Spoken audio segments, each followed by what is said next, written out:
Нәҗибә ханым, менә бүген конгрессның төп пленар утырышы булды. Инде төштән соң секция утырышлары үтте.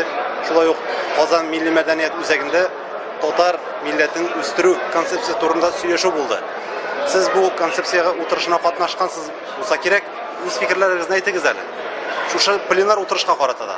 Пленар утырышта минемчә мин мәсәлән 3 кенә җөмләне ала алам. Иң беренче чиратта Казакъстаннан килгән вәкил, профессор Грин әфәнденең җөмләсе. Нәк йомгак шушыннан башлап сетелергә тиеш иде.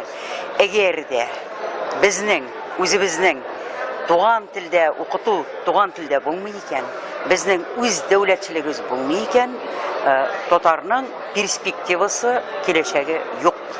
Шуннап шулай, һәм менә шушы мәсьәләне шушыннан башлап, йомгакны шуннан башлап сетәргә кирәк иде.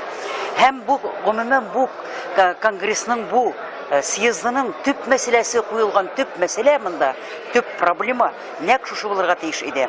Татарның милли мәгариф системасын кайтару. Чынбарлыкта нәрсә тикшерелә хәзер? Чынбарлыкта өстән сөйлиләр, әйтерсең дә менә мәетнең аякларын, кулларын бәйлиләр, яраларын бәйлиләр.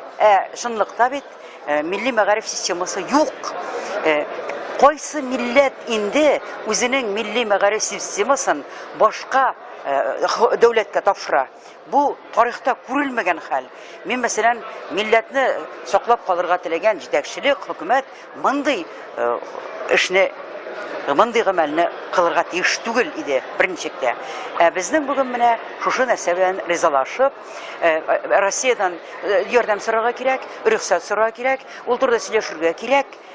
Дип инде хәзер 20 елдан артык сүз бара, сүз буткасы куертыла, әмма ләкин гамәлләр юк.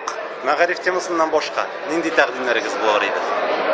Беләсезме, мин иң беренче чиратта мәгариф темасын, икенче чиратта мәгариф темасын, өченче чиратта мәгариф темасына үземнең тәкъдимемне бирер идем.